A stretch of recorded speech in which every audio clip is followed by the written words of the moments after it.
Boa noite, irmãos. Que a graça e a paz do nosso Senhor Jesus esteja com todos nós. Amém? Bom, como o Jonas já adiantou aqui, sou pastor da Igreja Batista Bíblica Betel, aqui em Taubaté. Muitos dos irmãos aqui são meus conhecidos de longa data, de termos congregado juntos em outra comunidade. É um privilégio conhecer já os irmãos. Outros são novos para mim, mas também é um privilégio estar aqui, podendo servir ao Senhor e servir aos irmãos por meio da exposição da palavra. Fico feliz em poder estar aqui hoje, dando uma ajuda para o pastor Glauber. Glauber também conhecido há muito tempo, uma família muito querida para mim, para os meus, e é um privilégio poder estar aqui servindo os irmãos, sabendo que os irmãos têm buscado, de fato, adorar ao Senhor, ter uma vida transformada cada vez mais segundo o caráter do nosso Senhor e Salvador Jesus. Fico feliz em poder ver essa igreja fiel aos ensinos, conhecendo bem aí o pastor Glauber. Sei que ele tem feito um excelente trabalho à frente desta obra. Que Deus abençoe a vida do pastor Glauber, Tânia, eu vi que a Tânia está presente, e que Deus abençoe toda a comunidade. Como também sou conhecido, acredito que os irmãos também devem conhecer a minha esposa, mas para aqueles que não conhecem, vou pedir para que ela fique em pé. A Rosiele, amor, por favor, fique em pé. A Rosiele é minha esposa, então para aqueles que não conheciam, está aí, essa linda mulher é minha esposa, privilégio também de tê-la aqui comigo. A Lara, minha filha mais nova, tem o primogênito que chama-se Levi. Hoje, por ocasião de ele estar na casa dos avós, está servindo lá na nossa comunidade. Então ele está cultuando lá na nossa comunidade, ficou lá. Mas em outra ocasião, aqueles que não conhecem o Levi certamente terão a oportunidade de conhecê-lo. Mas Deus me agraciou aí com esses tesouros, com essas bênçãos, que são Levi e Lara. Então, apresentação feita, não quero tomar muito tempo aqui da exposição da palavra. E neste momento, eu quero convidar os irmãos a abrirem suas Bíblias lá no livro de Gênesis, o primeiro livro da Bíblia. Hoje vamos, de alguma forma, percorrer este livro para que a gente possa pensar um pouquinho. Não vamos ficar somente em um texto-chave, iremos, de fato, percorrer aqui as Escrituras no livro de Gênesis.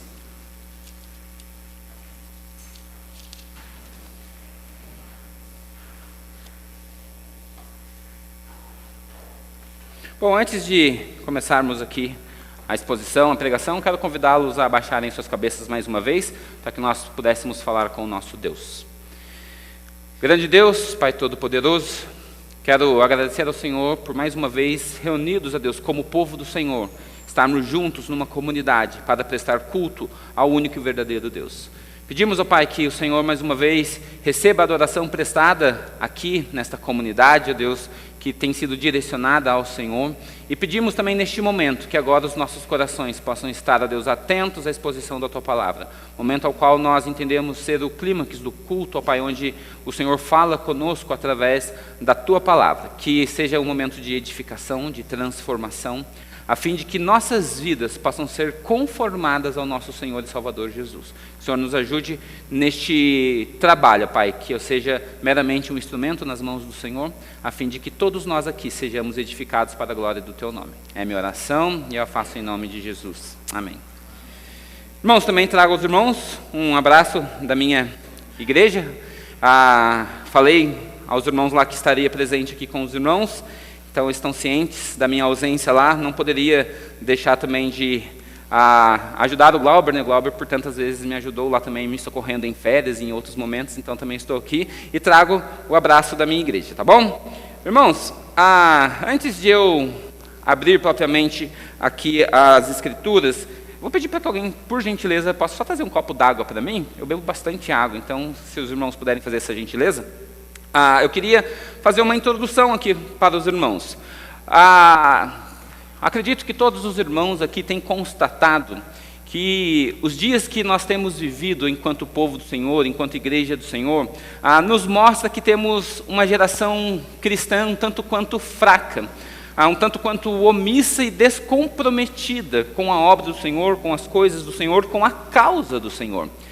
E me parece cada vez mais que o povo do Senhor tem falhado na missão de fazer aquilo que o Senhor nos chamou para fazer no propósito da criação, que é fazer o Senhor conhecido neste mundo, projetar a imagem de Deus neste mundo. Quando Gênesis, lá no capítulo 1, versículo 26, Deus diz que nos criou a sua imagem e sua semelhança, a ideia daquele versículo é mostrar, olha, homem e mulher foram criados para que, olhando para o Senhor, as pessoas conheçam a este Senhor que nós, como seres humanos, devemos projetar. E nós temos visto que isso tem falhado, e isso falhou desde o jardim.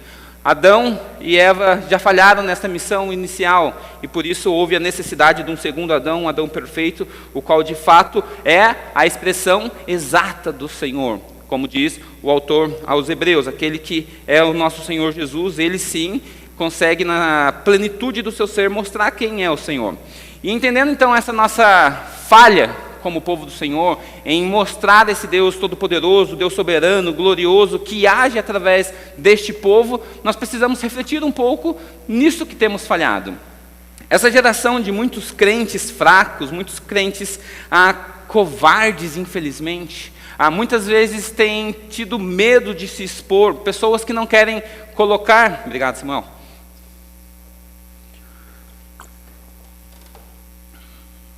Pessoas que não querem colocar sua cara a tapa em nome da sua fé, em nome do seu Senhor, pela causa do Evangelho. Pessoas que temem este mundo, que temem as coisas deste mundo, pessoas que não se empenham em treinar os seus filhos para amar o Senhor. Pessoas que não se empenham para fazer com que a comunidade onde eles estão amem ao Senhor. Pessoas que têm cada vez mais se mostrado acomodadas em relação ao Evangelho, ao qual nós fomos chamados a viver e servir e divulgar e espalhar. Somos embaixadores de Cristo, somos representantes de Cristo nessa terra e como embaixadores precisamos representá-lo. E essa missão tem sido cada vez mais esquecida pelo povo do Senhor, e isso infelizmente não é algo de hoje. Nós temos visto crentes que não se desenvolvem, que não prosperam, que não fazem a obra do Senhor por relaxamento, por displicência e muitas vezes por covardia. Eu sei que começar um sermão assim me parece um tanto quanto duro, mas essa é a realidade, infelizmente, que o povo de Deus tem apresentado nos dias de hoje e também em muitos períodos da história. E eu vou mostrar isso aos irmãos. Mas essa não é uma realidade particular do nosso povo hoje, como eu acabei de dizer, isso é algo cíclico na história.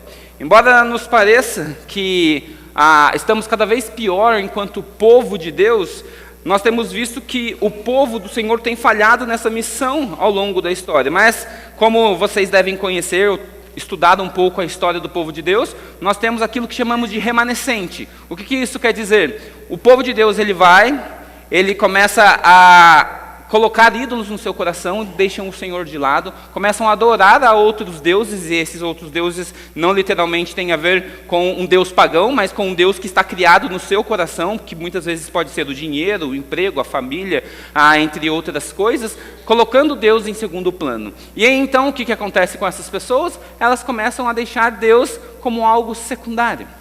E aí, então, essas pessoas começam a ser disciplinadas pelo Senhor, e como nós vimos ao longo da história, o Senhor usou a Babilônia para fazer isso, o Senhor usou a Assíria para fazer isso, o Senhor usou o Império Romano para fazer isso, e talvez o Senhor pode estar usando os tempos atuais para fazer isso com a sua igreja. Porque o seu povo é um povo que tem falhado na missão de representar o Deus Todo-Poderoso à criação.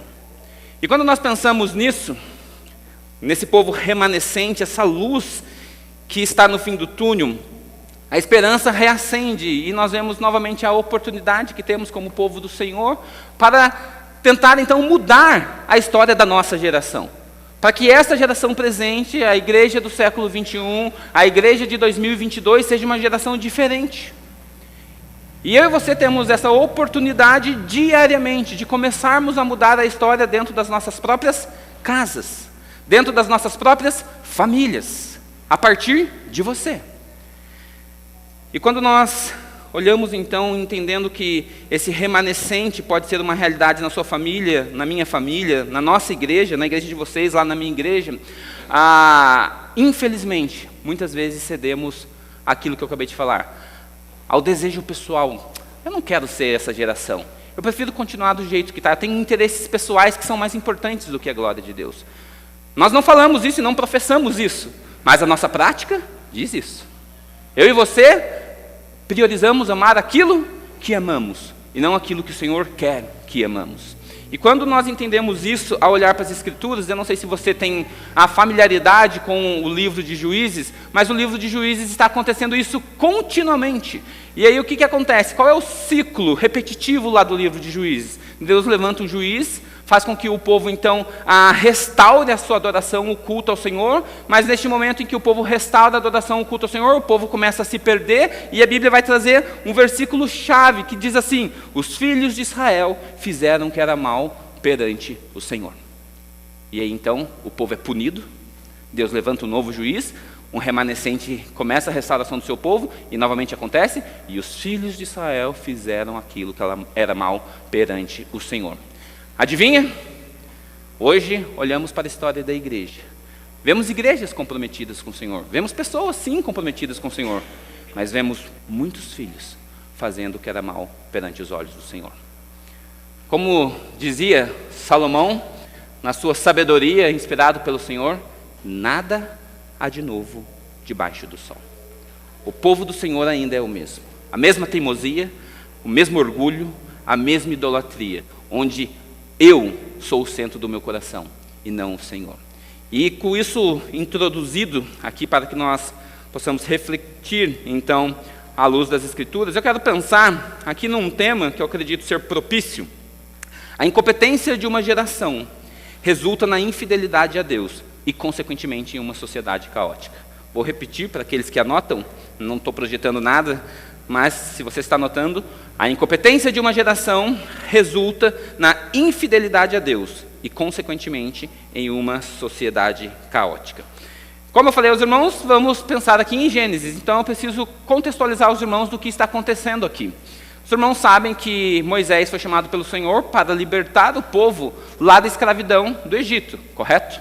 E este movimento realizado por Moisés é conhecido como Êxodo, em que Moisés ele chama este povo e está peregrinando no deserto, justamente após a saída do povo do Egito, e ele precisa ensinar algumas coisas a este povo. E para ensinar ao povo sobre a história da formação do seu povo, sobre a história da criação, sobre quem é o Deus ao qual os chamou, a quem eles devem servir, Moisés então dá início àquilo que conhecemos como Pentateuco. E ele então escreve durante a peregrinação.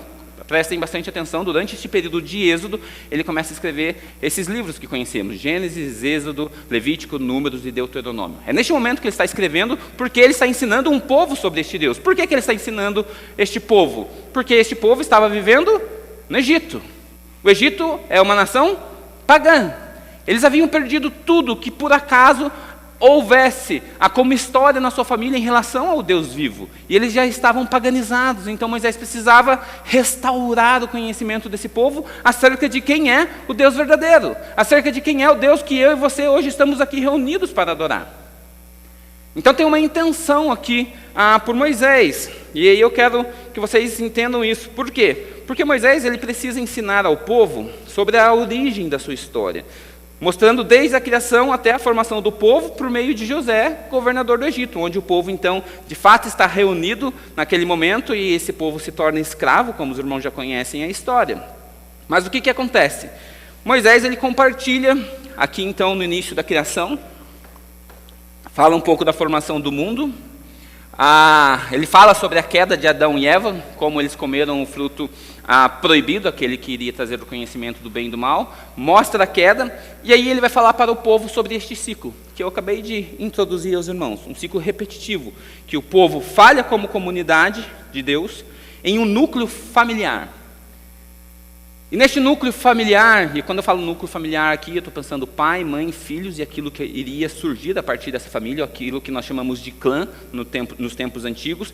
Este clã ou este núcleo familiar vai gerar filhos fracos, filhos que não se comprometem com o Senhor, filhos que não se desenvolvem, que não progridem, que não cumprem o mandato inicial de Deus, rompendo então a sua fidelidade ao Senhor, resultando em um desastre enquanto sociedade, por conta de uma desobediência àquilo que foi mostrado desde o capítulo 1. Vocês têm uma responsabilidade como homem, como mulher. Que responsabilidade é essa?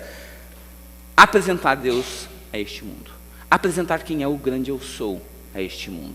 Quando Gênesis fala de que nós somos criados à imagem e semelhança do nosso Deus. Isso não está falando de atributos que eu e você temos em comum ao Senhor. Talvez você tenha aprendido isso de forma tradicional, mas o que Gênesis está falando é, olha, quando nós criamos, estou falando nós, a Trindade, criamos homem e mulher, tinham um objetivo. Eles precisam projetar a imagem de Deus neste mundo. E é nessa missão que nós, ao longo da história, temos falhado. E agora eu quero compartilhar com os irmãos o texto bíblico, Gênesis capítulo 4. Abram suas Bíblias lá.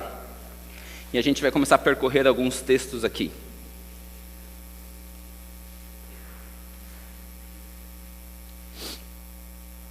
Gênesis capítulo 4, versículos 17 a 22. Diz assim a palavra do Senhor. E Caim teve relações com sua mulher. Ela ficou grávida e deu à luz Enoque. Caim edificou uma cidade e a chamou de Enoque, o nome de seu filho. A Enoque nasceu Irade. Irade gerou Meujael. Meujael gerou... Pulou 2 páginas aqui. Gerou Metusael. E Metusael gerou Lameque. Lameque tomou para si 2 esposas. O nome de uma era Ada e o nome da outra era Zilá. Agora prestem atenção daqui em diante. Deveriam estar prestando atenção em tudo, mas aqui concentrem a sua atenção. Ada deu à luz Jabal, que foi pai dos que habitam em tendas e possuem gado. O nome de seu irmão era Jubal, o que foi o pai de todos os que tocam harpa e flauta. Zilá, por sua vez, deu à luz a Tubal-Caim, artífice de todo instrumento cortante, de bronze e de ferro. A irmã de Tubal-Caim foi Naamá. Pula lá para o versículo 25 agora. Diz assim: Adão tornou a ter relações com sua mulher, e ela deu à luz um filho, a quem pôs o nome de Sete, dizendo: Deus me concedeu outro descendente em lugar de Abel, que Caim matou. A Sete nasceu-lhe também um filho, ao qual pôs o nome de Enos. Foi nesse tempo que se começou a invocar o nome do Senhor. Irmãos, sabemos aqui pela narrativa de Gênesis que Adão desobedeceu a Deus e por isso foi expulso do jardim. E nesse momento em que ele foi expulso do jardim, ele teve um relacionamento com Deus maculado por causa do pecado. O relacionamento posterior ao pecado nunca mais foi o mesmo. E ele só será restaurado plenamente com o retorno do nosso Salvador. Não existe hoje como restaurarmos o nosso relacionamento com Deus em sua plenitude, porque vivemos em um corpo pecaminoso. Isso será restabelecido com o retorno de Cristo. Mas o que eu quero mostrar aqui com os irmãos? Mesmo quando Adão, estando com um relacionamento maculado, que pecou contra o Senhor, nós percebemos, se você for um analista crítico das Escrituras, nós perceberemos que Adão ensinou aos seus filhos sobre adoração. Por quê? Porque Caim e Abel, neste momento em que a narrativa vai falar do assassinato, antes disso houve um episódio. Que episódio foi esse? Caim e Abel foram prestar culto ao Senhor. Ambos levaram sacrifício ao Senhor. Só que você precisa entender que eles não tinham nenhum manual, como nós temos hoje. Eles não tinham livros de Levíticos, onde está sendo ensinado todo o processo de culto a um Deus que é santo. Eles precisaram aprender isso de alguém. E até então só existe um casal na terra, Adão e Eva. Então, o que o texto está nos mostrando? Que de Adão, Caim e Abel aprendeu que há um Deus que precisa ser adorado. Que adorar a esse Deus exige sacrifício. Que adorar esse Deus precisa ser com inteireza de coração, com integridade e com o melhor que você tem. E foi por conta de Caim não ofertar a sua vida, inteira ao Senhor, ou ter uma oferta com integridade, que o Senhor rejeitou a Caim e sua oferta. O problema não estava na oferta de Caim, tá, irmãos? Mas no coração de Caim. Antes de Deus rejeitar a oferta, ele rejeitou a Caim. Tá? Foi por isso, e é por isso que muitas vezes o Senhor rejeitou ao longo da história o culto de Israel, porque ele estava rejeitando o próprio povo, que não temia e adorava o Senhor da forma correta. Entendendo isso, a gente então percebe que nessa narrativa, essa rejeição, tudo isso que está acontecendo, você se lembra que Deus mandou Caim sair daquele clã. Fala, olha Caim, é o seguinte, porque você assassinou o seu irmão, você não é mais bem-vindo neste clã onde Adão e Eva estão formando uma sociedade. Então você será expulso deste clã e você não deve mais fazer parte. E aí o que aconteceu? A Bíblia fala que Caim começou a andar errante em outras terras. Mas, com tudo isso, o texto que nós acabamos de ler aqui, Gênesis 4, versículos 17 a 22, fala sobre os descendentes de Caim. Se você se atentou aí, está falando lá no versículo 17. Caim teve relações com sua mulher, e ela ficou grávida, e deu à luz Enoque. Sabe o que Caim fez? Edificou uma cidade. Um homem criou uma cidade. Um homem ímpio, que foi expulso da comunidade onde deveria estar sendo ensinado sobre o Senhor, ele formou uma cidade. E ele ensinou os seus filhos e a sua família o quanto é precioso ser diligente em tudo que se faz. E se você continua então a narrativa, aí foi onde eu falei para os irmãos prestarem um pouco mais de atenção, olha lá, versículo 20. Ada deu à luz a Jabal. O que aconteceu com Jabal, descendente de Caim? Ele foi o pai daqueles que habitam em tenda e possuem gado. Então, a geração a partir dele é aquela que domina toda a pecuária, toda a forma de habitação. Olha aí o próximo. O nome de seu irmão era Jubal, e ele foi pai de todos que tocam harpa e flauta, ou seja, a partir dele saiu aqueles que dominavam a arte, a música e etc. 22, Zilá, por sua vez, deu à luz a Tubocaim. O que foi? Artífice de todo instrumento cortante de bronze e de ferro. O que isso mostra? Que a sociedade dos ímpios está fortalecendo, está crescendo por sua diligência, por sua dedicação. Homens que não temem ao Senhor estão fazendo cidades fortes, estão dominando a arte, estão construindo armamentos para que eles dominem. Eles estão criando armas cortantes, dominando a tecnologia do ferro aqui, para que eles possam então dominar e ter outras cidades e se fortalecerem. Deixe-me mostrar algo para os irmãos aqui. Ensinar algo aos irmãos que, se os irmãos já sabem, irão se lembrar, mas se os irmãos não sabem, precisam aprender isso.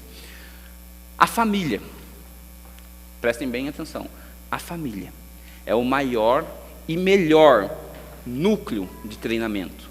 É o melhor núcleo de difusão de valores que nós carregamos, seja ele para o bem, seja ele para o mal. Não existe nenhum ambiente mais propício para o ensino dos valores que você carrega do que a família. Porque a família acredita em você que é pai. A família acredita em você que é mãe. Mas muito mais que acreditar, ela vê o que você faz e te imita. Sabe por que os filhos de Caim continuaram essa diligência? Porque viram o primeiro exemplo no seu próprio pai, que ao ter um filho, o que ele fez? Edificou uma cidade. Ele fez uma cidade. Às vezes a gente não sabe nem pintar o cômodo do quarto, mas Caim, ele formou uma cidade. Às vezes alguns homens têm dificuldade de trocar a resistência do chuveiro, o gás para a esposa, mas Caim edificou uma cidade. Os filhos de Caim dominaram a arte, dominaram a tecnologia para moldar tudo a partir do ferro, bronze, etc. Dominaram a pecuária, porque se você não tiver o que comer, você não tem como sobreviver, subsistir.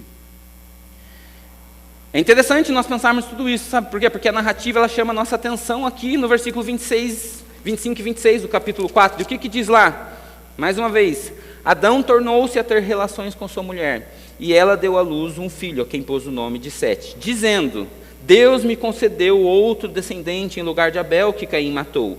A Sete nasceu-lhe também um filho, ao qual pôs o nome de Enos. Foi neste tempo que começou a invocar o nome do Senhor. Sabe o que é interessante nós pensarmos aqui, irmãos? Que até nascer Sete e Enos aqui, dentro da descendência de Adão, não houve ninguém que amasse ao Senhor. E isso mostra como Adão, enquanto pai, falhou nesse processo.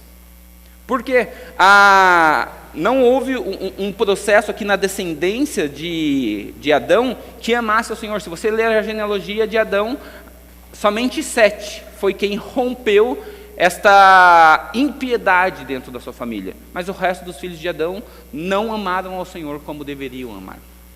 E é interessante que Moisés ele relata isso aqui para ensinar ao povo. Olha, a partir deste momento, então, começou-se a invocar o nome do Senhor. E antes, o que está acontecendo? Os ímpios estão se fortalecendo. E aí, mediante isso daqui, eu queria fazer já algumas reflexões com os irmãos. Como você e eu temos amado ao Senhor e ensinado aos nossos filhos sobre os valores da nossa fé? Sobre o quão real e prático é crermos neste Deus que professamos? Eu e você precisamos responder a essa pergunta, porque se você não está ensinando seu filho, a sua esposa, sobre amar ao Senhor, tem alguém ensinando ele sobre amar outras coisas.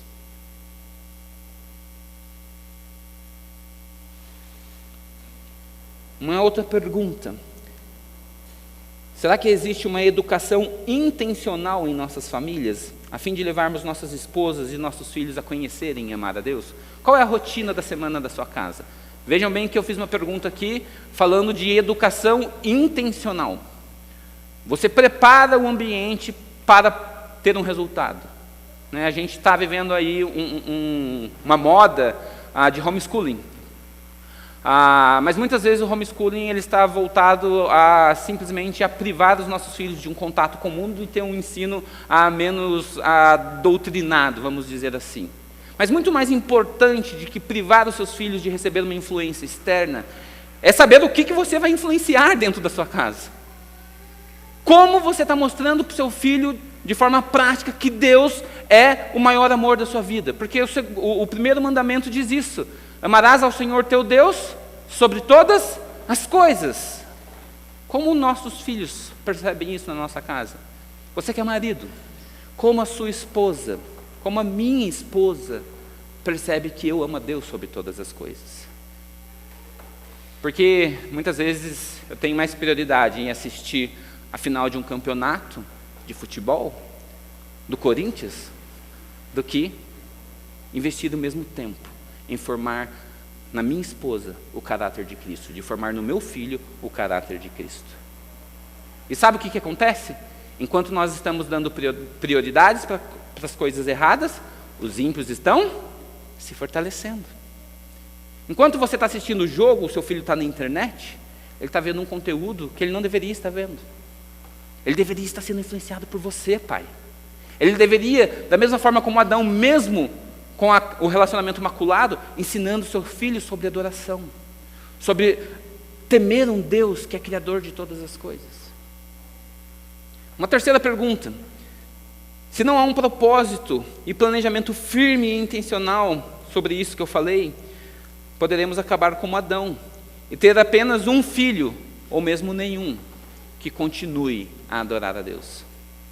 E eu coloquei aqui nenhum porque eu quero fazer alusão aqui a uma personagem bíblica que você deve conhecer, chamado Eli, sacerdote do povo de Deus, em que vivia dentro da casa do Senhor, vivia das coisas do Senhor, um sacerdote, onde não foi competente para ensinar aos seus filhos, Ofni e Finéias, a amar a Deus sobre todas as coisas. E sabe o que aconteceu com todos eles? O Senhor os matou, todos, inclusive Eli. Nossa, pastor, mas será que Deus faria isso novamente? Eu não tenho dúvidas alguma sobre a imutabilidade do nosso Senhor. Porque se existe algo mais importante do que a sua vida para Deus, é a glória dele, o seu próprio nome. Deus não divide a sua glória com ninguém. Deus não permite que as pessoas zombem do seu próprio nome. Você sabe disso, você conhece a história. Uma aplicação para nós: planeje a sua vida, a sua rotina de tal modo que seu principal objetivo seja ensinar aos seus a amarem ao Senhor sobre todas as coisas. Muito mais do que ser um excelente advogado, um engenheiro, um médico, um militar, seu filho precisa amar a Deus sobre tudo. Porque no dia que ele aprender a amar a Deus sobre todas as coisas, o resto é consequência. Sabe por quê? Porque um filho que ama a Deus sobre todas as coisas, ele vai se esforçar em ser o melhor naquilo que ele faz. Porque ele sabe que tudo que ele faz é culto ao Senhor. Ele sabe que se ele for um médico, ele precisa se esforçar diariamente para ser o melhor médico. Não por uma questão de competição ou para ter um reconhecimento humano, mas porque ele está oferecendo aquilo ao Senhor.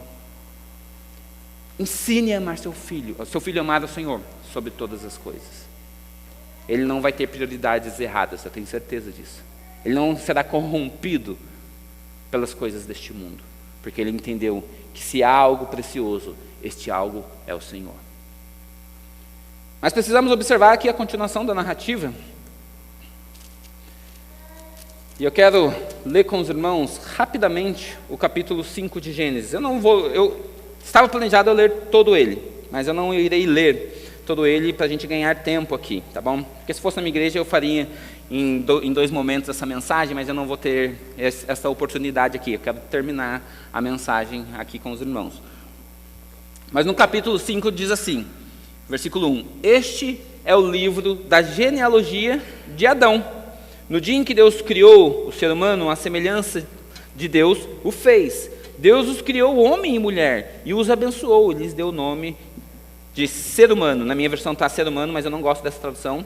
A ideia era que deu o nome de Adão, deve estar assim na sua Bíblia. No dia em que foram criados. Adão viveu 130 anos e gerou um filho à sua semelhança, e conforme a imagem, ele deu o nome de Sete. Depois que gerou o seu filho, Adão viveu 800 anos, teve filhos e filhas. Todos os dias da vida de Adão foram 930 anos e morreu. Sete viveu 105 anos e gerou a Enos. E aí você vai ver uma série da genealogia de Adão. E em nenhum momento, até o versículo 32, você vai ver alguma alusão de Moisés falando que os descendentes de Adão foram disciplinados para fazer algo. Desses descendentes que estão, teoricamente, amando ou vivendo sob a lei do Senhor. Mas olha lá o versículo 28 em diante, tá? Eu não vou ler tudo, depois você pode ler na sua casa para constatar isso que eu afirmei. Mas eu quero ler do versículo 28 ao 32. Lameque viveu 182 anos e gerou um filho, e deu-lhe o nome de Noé, dizendo: Este nos consolará dos nossos trabalhos e das fadigas de nossas mãos, nesta terra que o Senhor amaldiçoou. Depois que gerou Noé, Lameque viveu 595 anos e teve filhos e filhas. E todos os dias de Lameque foram 777 anos e morreu. Noé tinha 500 anos de idade e gerou Sem, Cã e Jafé. Irmãos, depois eu espero que você leia o capítulo 5 lá na sua casa, para você constatar isso, mas o que eu quero mostrar para os irmãos? Nós precisamos nos atentar a 2 detalhes aqui deste capítulo, que são essenciais para o entendimento da narrativa. Qual que é o primeiro detalhe aqui, que eu e você precisamos entender? Que Adão, ele vai continuar a sua descendência a partir de Sete de Enos, que foi o tempo onde o culto foi restabelecido, né, a expressão aqui, onde se voltou a invocar o nome do Senhor. Mas o que vai acontecer nesses 32 versículos? Nós não veremos, não perceberemos em nenhum momento uma sociedade se fortalecendo, uma sociedade se desenvolvendo, prosperando e dominando, como foi a descendência de Caim. E isso faz com que nasça uma sociedade e uma geração fraca, que não influencia, que não leva e nem impõe adiante os seus valores de fé, o seu valor de família, o seu legado. Ao contrário disso, enquanto a descendência de Adão não está fazendo nada, a descendência de Caim está se desenvolvendo, como a gente leu. E por isso, irmãos, se você se lembra um pouco da narrativa de Gênesis, até os dias de Noé, o povo de Deus foi dominado pelos ímpios. Leia lá comigo o capítulo 6. Olha o que começa aqui dizendo no capítulo 6, versículo 1. Quando as pessoas começaram a se multiplicar sobre a face da terra e tiveram filhas, os filhos de Deus viram que as filhas dos homens eram bonitas e tomaram para si mulheres, aquelas que entre todas mais lhes agradaram. Então o Senhor disse: O meu espírito não agirá para sempre no ser humano, pois este é carnal, e os seus dias serão 120 anos. Naquele tempo havia gigantes na terra, e também depois, quando os filhos de Deus possuíram as filhas dos homens, as quais lhes deram filho, estes foram valentes, homens de renome na antiguidade. Agora, versículo 5, o Senhor viu que a maldade das pessoas havia se multiplicado na terra, e que todo o desígnio do coração deles era continuamente mau. Por que a violência está aumentando? Por que os desígnios do coração desses homens são maus? Porque eles aprenderam de Caim que o assassinato valia a pena. Se você quer conquistar algo, se você quer ser o preferido, não tem problema você matar o seu irmão. E eu quero afirmar isso para os irmãos, que é este o resultado do ensino de Caim, porque se você voltar comigo lá no capítulo 4, versículo 23, eu deixei para a gente ler agora de forma intencional, porque olha o que acontece com um dos descendentes de Caim. Versículo 23 do capítulo 4. E Lameque, descendente de Caim, disse às suas esposas, Adá e Zilá, ouçam o que eu digo. Vocês, mulheres de Lameque, escutem o que passo a dizer. Matei um homem porque me feriu, e um jovem porque me machucou. Se Caim é vingado 7 vezes, Lameque será vingado 70 vezes 7. É o seguinte, ele falou assim, vocês acham que meu pai era brabo, que ele era mau? É que vocês não me conhecem. Uma geração ruim, que está treinando a sua família para continuar a ser ruim, mas de forma diligente, competente naquilo que eles estão fazendo. E isso me parece muito familiar com o mundo de hoje. Você vê a educação falida do nosso país, onde as pessoas estão de forma organizada, planejada, querendo moldar a mente do seu filho. E eles fazem muito mais planejamento, muitas vezes, que você e eu fazemos como pai, como mãe. Ele tem um plano de 13 anos para colocar na mente do seu filho que o nosso Deus é uma balela. E você não tem planejamento nem de uma semana para ensinar que Deus deve ser amado sobre todas as coisas. Você entende como os ímpios são muito mais diligentes do que o povo do Senhor? Inúmeras vezes. Inúmeras vezes. E quando nós chegamos no fim da narrativa de Gênesis, é interessante mostrar esse ciclo sendo evidenciado, porque se você se lembra, o que acontece com o povo de Deus? Ele acaba a narrativa de Gênesis como escravo do Egito. O que acontece? O povo de Deus, ao invés de dominar, foi dominado por um povo pagão.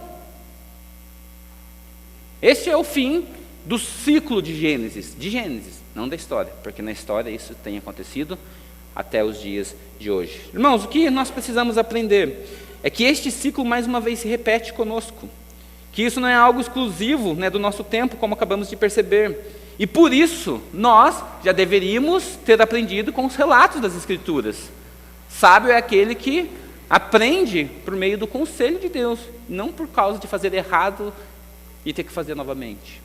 Mas não, a gente erra, peca e peca. Irmãos, nós precisamos e devemos ser um povo forte, que ensina aos nossos, e quando eu falo aqui aos nossos, esposa, filhos, comunidade, igreja, a amarem a Deus sobre todas as coisas, de tal forma que o empenho em cultuar a Deus esteja em tudo que façamos. Ou seja, nossos filhos devem aprender a amar os estudos e oferecer o melhor para Deus, por saberem quem Ele é, porque Deus não aceita nada menos que o melhor. Consequentemente, o que isso vai fazer na vida dos nossos filhos, ou na vida daqueles que nós amamos? Eles buscarão ser os melhores, para fazer e dedicar a Deus aquilo que Deus merece receber, e não buscando uma promoção pessoal. Sabe aquele negócio que você faz lá no seu trabalho e você fala assim, será que meu chefe viu? Está errado. Como Paulo vai ensinar isso lá aos Efésios, olha, você precisa fazer não como a homens, mas como ao Senhor, inclusive quando você não está sendo visto, porque isso é um culto a Deus, a sua atitude diária é um culto a Deus, seja no seu trabalho, seja na sua casa. Se você lavou o banheiro para agradar a sua esposa, para honrar ao Senhor, servindo a sua esposa dentro da sua casa, não chega em casa esperando o confete da sua esposa, que ela fala, nossa, eu lavei o banheiro, ela nem falou nada, nunca mais lavo o banheiro. Por que você fez isso então? Você não entendeu que o culto não é para você, é para o Senhor? Você não merece os confetes, eu não mereço os confetes. A glória sempre deve ser direcionada ao Senhor. Nós precisamos ensinar aos nossos a se dedicarem em tudo ao Senhor.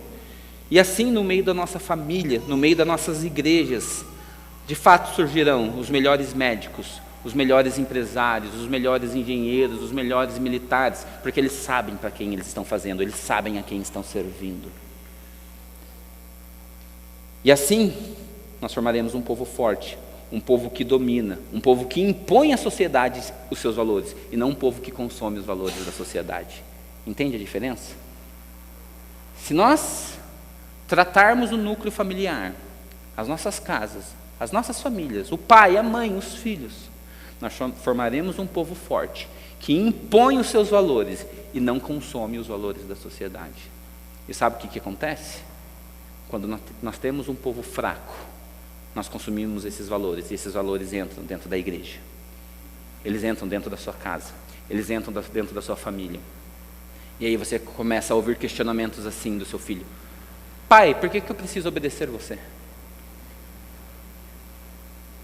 Eu já sou grandinho, eu tenho as minhas opiniões, cada um vive a sua vida. A sua verdade é a sua verdade, a minha verdade é a minha verdade. E aí o pai começa a se perguntar: onde foi que eu errei?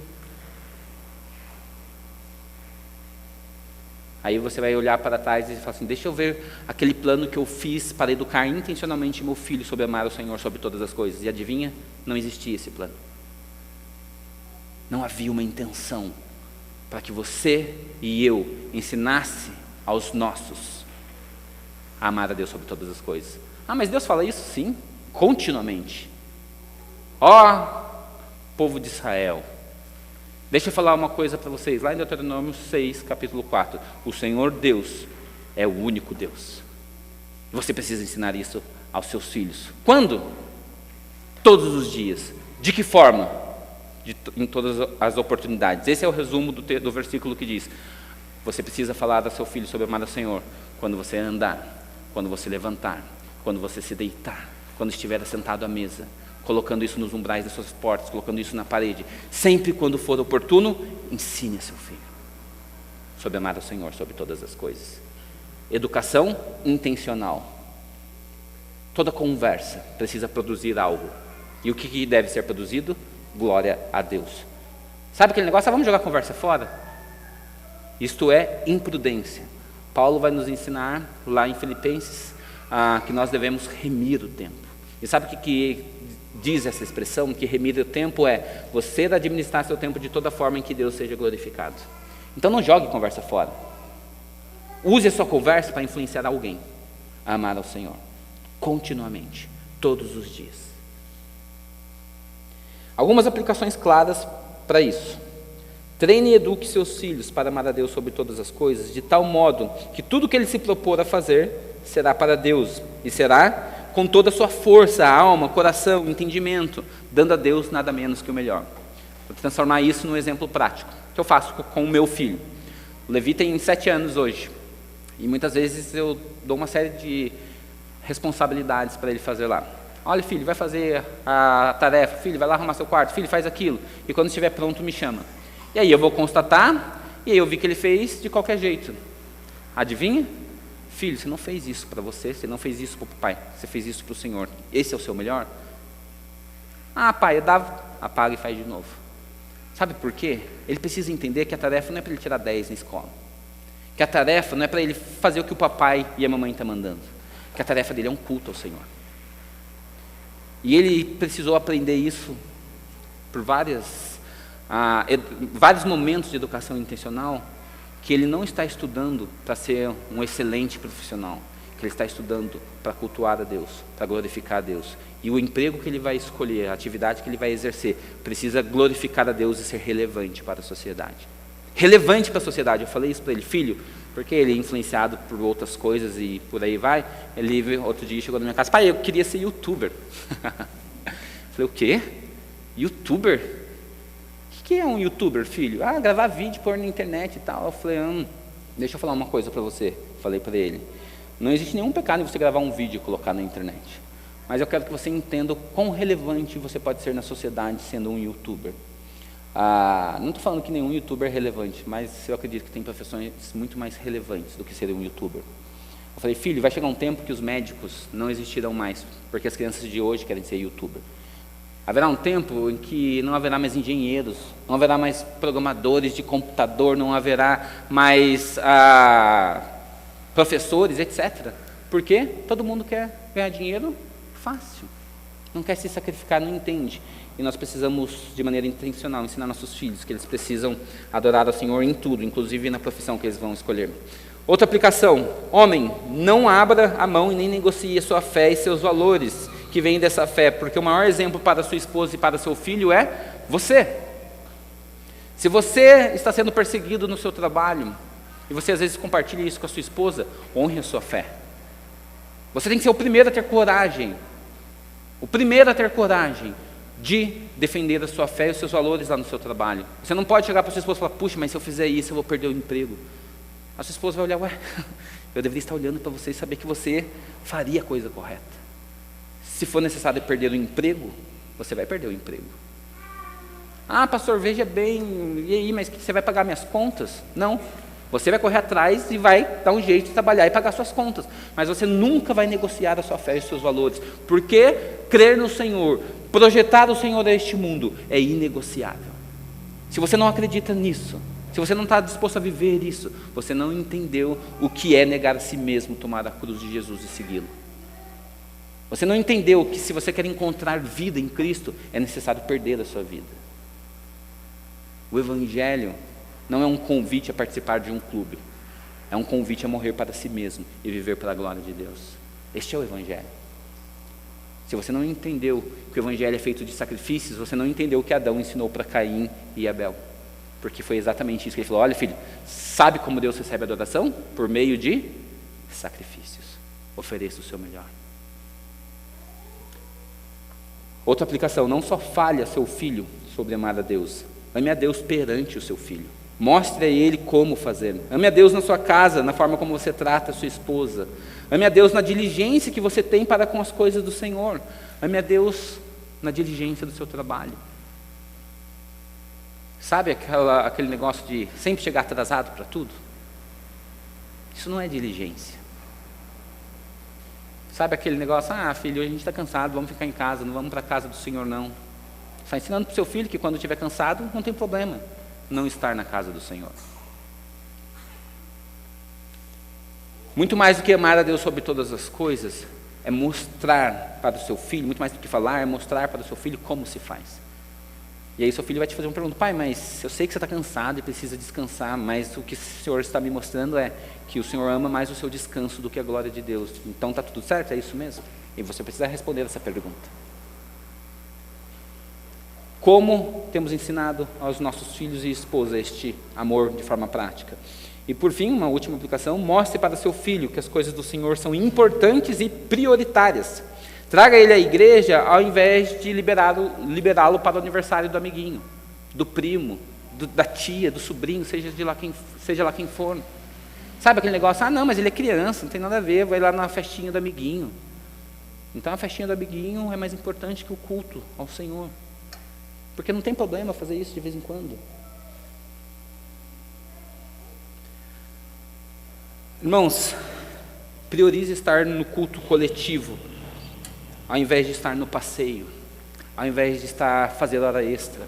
Sabe por quê? Porque o Senhor, ao longo da história, Ele mostrou ao seu povo que o culto a Ele é inegociável.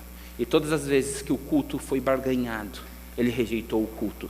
Ele falou para o povo de Israel lá em Isaías, parem de me trazer incensos, parem de cantar para mim, o culto de vocês me enoja, eu não aceito o culto de vocês, porque eles estavam oferecendo a Deus aquilo que estava sobrando. Deus não está mendigando a sua adoração nem a minha adoração, é um privilégio adorar ao nosso Senhor. E se você não entendeu isso, muito provavelmente seu culto fica aqui na altura dos lustres e não chega até o Senhor. Não só diga, mas mostre a seus filhos que amar a Deus é sobretudo algo prático, que o Senhor está acima do seu trabalho e do dinheiro que Ele pode proporcionar a você, que o Senhor está acima de qualquer lazer que você pode ter no fim de semana. E assim, sabe o que vai acontecer? Estaremos criando filhos fortes, filhos com as prioridades corretas, uma esposa segura, onde tem um lar que o marido é alguém que segura as pontas. Vamos lá para Gênesis, capítulo 5, versículos 28 e 29.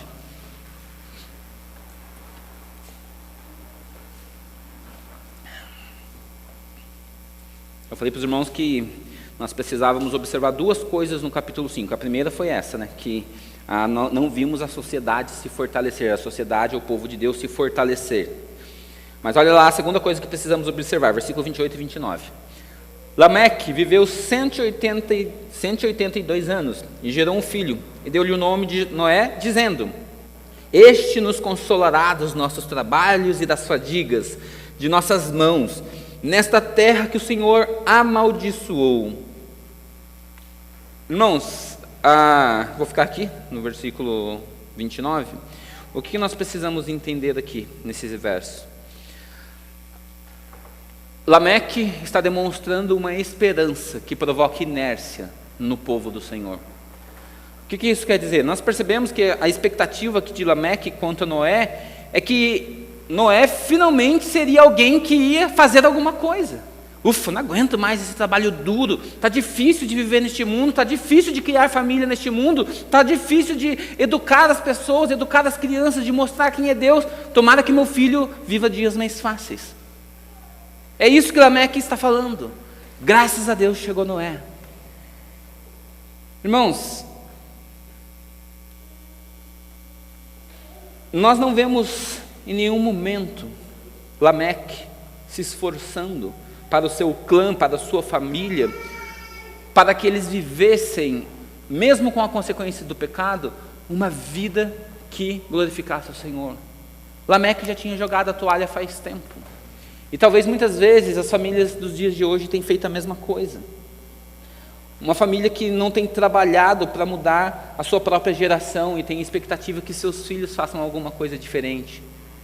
Sabe aquele negócio que às vezes o pai espera do filho: olha filho, a vida do papai foi difícil, e por isso o papai não conseguiu fazer isso e aquilo outro, mas o papai espera que você tenha dias melhores, e assim você pode até ajudar o papai. Sabe aquela história do filho que vira jogador de futebol para tirar os pais da pobreza? Porque o pai nunca trabalhou para que a história da sua geração fosse diferente. É isso que muitos crentes têm feito no dia de hoje.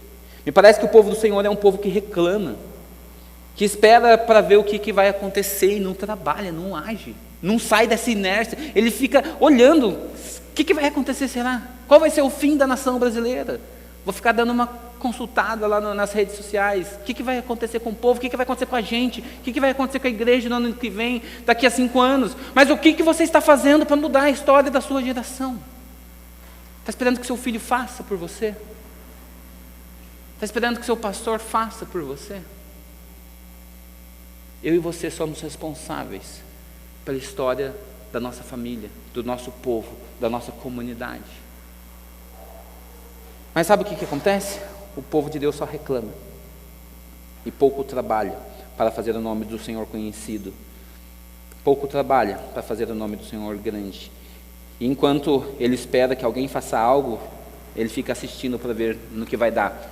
É o famoso lema do...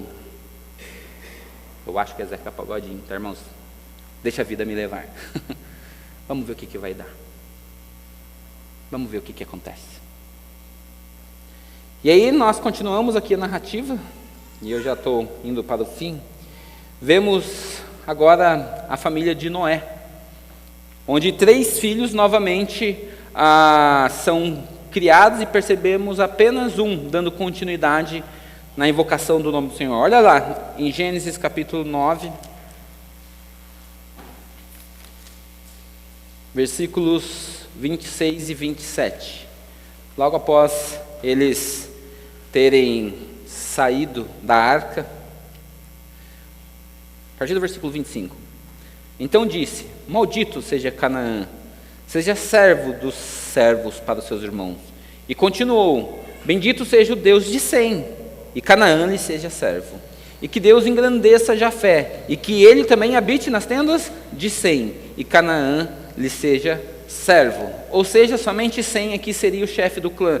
Jafé e Cã, ou Canaã, iriam servir a Sem. Sabe o que mostra para nós aqui? Que Noé também não foi alguém que acertou na criação dos filhos, porque os 3 deveriam ser filhos que invocariam ao Senhor. Mas na hora que ele já está perto da sua morte, ele mesmo já reconhece: olha, eu tenho 2 filhos aqui que não vão dar resultado. O único que daria resultado aqui, na concepção de Noé, era Sem. Mas sabe o que acontece? Esses homens começam a caminhar com suas próprias pernas, e se os irmãos não sabem, vou abrir um parênteses aqui, Sem, ele é o patriarca que irá gerar os semitas, o povo onde vai ser descoberto de fato as escritas e vão fortalecer um povo enquanto nação, e ele é alguém que vai formar um clã importante para a história, tá? Depois, se você estudar um pouquinho de história, vale a pena. Mas fechando aqui o parênteses, só para você entender que inclusive Sem é alguém que não consegue sustentar essa visão de invocar ao Senhor que a gente vai ver daqui a pouco. Mas olha o que acontece. Na concepção de Noé, seria Sem aquele que invocaria ao Senhor. Mas olha lá comigo agora no capítulo 10 de Gênesis. O que acontece? Ao invés de Sem ser alguém que está prosperando, quem está prosperando é Jafé e Cã. Capítulo 10, versículos 2 a 5. Os filhos de Jafé foram Gomer, Magog, Madai, Javã, Tubal, Meseque e Tiras. Os filhos de Gomer foram Askenaz, Rifate, Togarma. Os filhos de Javã foram Elisá, Tarsis, Quitim e Donadim. Estes, os filhos de Gomer, o que eles fizeram? Repartiram entre as ilhas das nações nas suas terras, cada qual a sua língua, segundo as suas famílias e em suas nações. Ou seja, a tribo de Jafé, ou o clã de Jafé, eles tomaram posse de ilhas e dividiram entre seus filhos. Foram alguém que conquistaram a terra. Olha os filhos de Cã. Os filhos de Cã foram Cuxi, Misraim, Put, Canaã. Os filhos de Cuxi foram Sebá, Avilá, Sabitá, Ramá e Sabitecá. E os filhos de Ramá, Sabá e Dedã. Cuxi gerou Nimrod, que começou a ser poderoso na terra, e foi valente caçador diante do Senhor. Daí se dizer, como Nimrod, poderoso caçador diante do Senhor. Sabe o que eu quero mostrar aqui para os irmãos? Que Cã, ele até começou certo, né? Falou, pastor, mas acabou de falar aqui que Cã era um ímpio. Se os irmãos se lembrarem aqui, ele começou como alguém que estava ensinando pessoas a serem valentes em nome do Senhor. Mas se você se lembra um pouco da história, a nação de Canaã, que é de fato aqui os herdeiros de Cã, eles são aqueles que vão se tornar lá mais para frente os jebuseus, gergazeus, os cananeus, etc. E esses 7 povos que estão dentro da terra de Canaã, o que Deus mandou fazer com eles? Matá-los, exterminá-los. Porque quando o povo do Senhor tivesse contato com eles, eles iriam corromper o povo do Senhor por causa dos seus valores. Essa história está bem resumida lá em Deuteronômio 7, de versículos 1 a 10. Anota aí, depois constate. Esse povo foi um povo ímpio que prosperou e inclusive formou a terra de Canaã, terra lá onde emana leite e mel, que futuramente seria dada ao Senhor. Mas o que eu quero mostrar ao Senhor? Que os filhos de Sem, que deveriam perpetuar, segundo a bênção de Noé, eles não constroem e nem conquistam nada. Se você continuar lendo aqui, eu não vou ler porque a gente está com um tempo aqui já bem próximo, você vai perceber que ele não construiu, ele não formou uma civilização, ele não formou, de fato, um povo que amasse o Senhor. E como a gente percebe isso? Que quando a gente chega lá em Gênesis, capítulo 12, logo após a descendência de Sem, onde virá Abrão. Começa lá no capítulo 11, versículo 10. Olha, são estas as gerações de Sem. Eu não vou ler tudo, tá?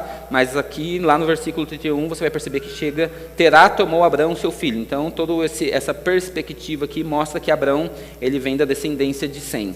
E se os irmãos se lembram, Abrão, ele está vivendo no clã do seu pai Terá, e o clã do seu pai vive numa terra chamada Ur dos caldeus, onde também era uma terra pagã. E quando você chega em Gênesis 12, versículo 8, você percebe que após o Senhor ter feito algumas promessas para Abraão, o texto diz assim, vou ler o 7 e 8, tá? O Senhor apareceu a Abrão e lhe disse, darei esta terra à sua descendência. Ali Abrão edificou um altar ao Senhor que lhe tinha aparecido.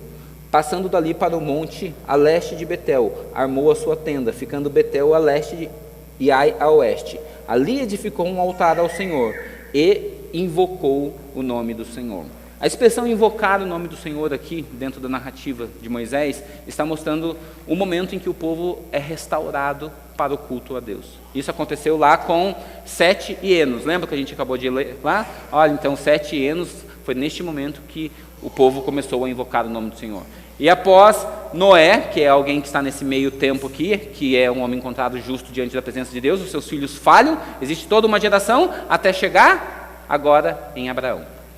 E aí quando chega em Abraão, nós vemos outra vez um povo ímpio buscando o engrandecimento aqui do seu próprio nome.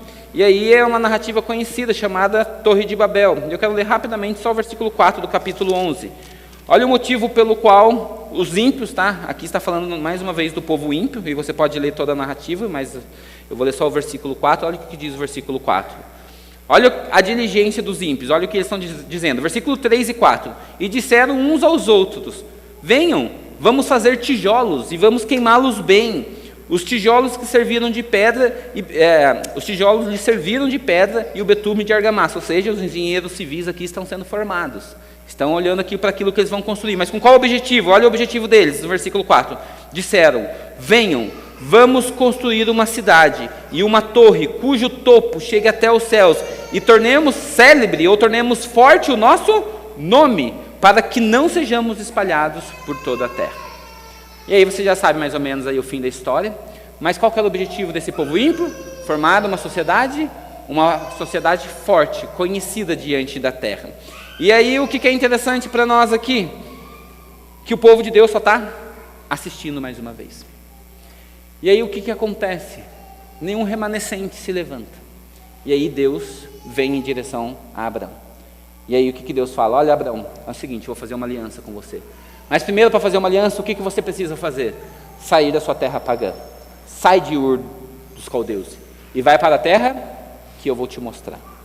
E quando Abraão sai daquela terra, e aí um texto conhecido dos irmãos, Gênesis 12, 1, 2, diz assim: o Senhor disse a Abraão: sai da tua terra, da tua parentela e da casa do seu pai, e vá para a terra que eu lhe mostrarei. Ou seja, o que Deus está falando aqui? Abandone o paganismo que tem no meio do seu povo, que tem no meio da família do seu pai. O seu pai não foi competente para formar em você alguém que ame ao Senhor, porque eu farei agora de você, Abraão, versículo 2, uma grande nação, e abençoarei e engrandecerei o seu nome. Aqui não é Abraão buscando engrandecer do próprio nome, mas Deus falou para Abraão que iria fazê-lo. Deus vai formar em Abraão um povo forte. Deus iria formar em Abraão um povo numeroso, mais numeroso que as estrelas do céu, mais numeroso que a areia do mar. Irmãos, o que eu e você precisamos entender? Que este povo forte, ele vai surgir. Mas independente da nossa incompetência de criar filhos fortes, sociedades fortes, Deus vai fazê-lo, porque Ele prometeu a Abraão. E quando isso vai acontecer? Quando Jesus voltar. O povo estabelecido por Deus irá reinar junto com o Senhor. Um povo forte, que não vai mais consumir os valores deste mundo, que não vai mais viver os valores deste mundo, que não vai negociar a sua fé em Deus, mas que vai viver à sombra das promessas desse Deus. Um rei que julgará este mundo, que reinará com justiça e equidade, não por causa da competência do seu povo, mas por causa da promessa do Deus Todo-Poderoso. É interessante nós notarmos que Deus está mostrando aqui para a gente o que Moisés estava ensinando o povo lá no Êxodo. Lembra? Olha, deixa eu contar uma coisa para vocês, povo que está peregrinando comigo. A história está mostrando que sempre haverá corrupção dentro do povo. O povo não permanecerá fiel ao Senhor. Muitas vezes surgirão sim remanescentes, mas esse povo, por causa da sua idolatria e do seu pecado, eles vão cair. E vocês, povo que estão peregrinando comigo, sabe o que vai acontecer com vocês? A mesma coisa. E adivinha, se você leu o Êxodo, o que aconteceu com o povo? Aqueles que saíram do Egito. Somente Calebe e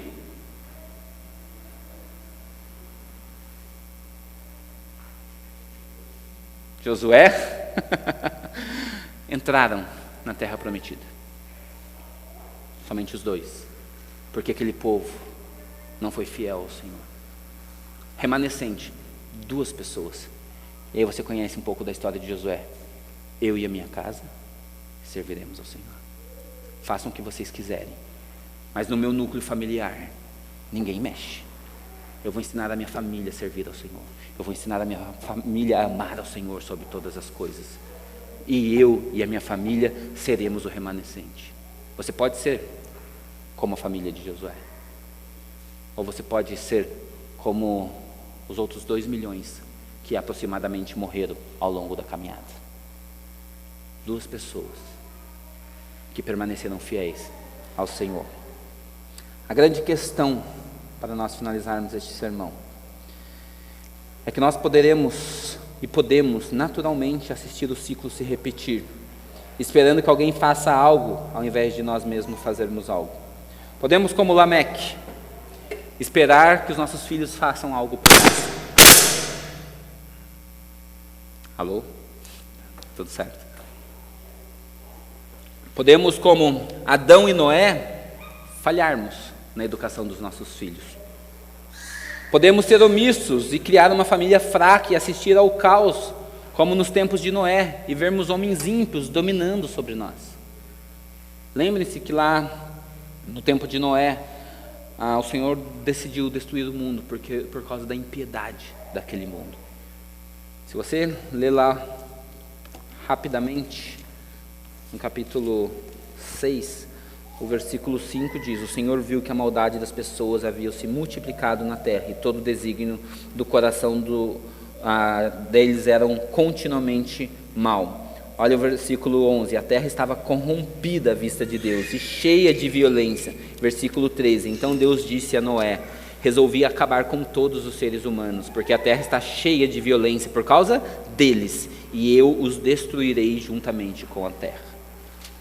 Uma geração má, uma geração corrompida, porque os filhos de Deus só assistiram ao caos, não interviram, não fizeram nada, não criaram em seus núcleos familiares famílias que amam a Deus sobre todas as coisas, que estão dispostas a pagar o preço pelo Evangelho, pela fé, pelo Senhor. E aí, então, o que nós iremos fazer mediante tudo isso que ouvimos aqui nesta noite? O ciclo pode se repetir na sua família, pai, na sua família, mãe,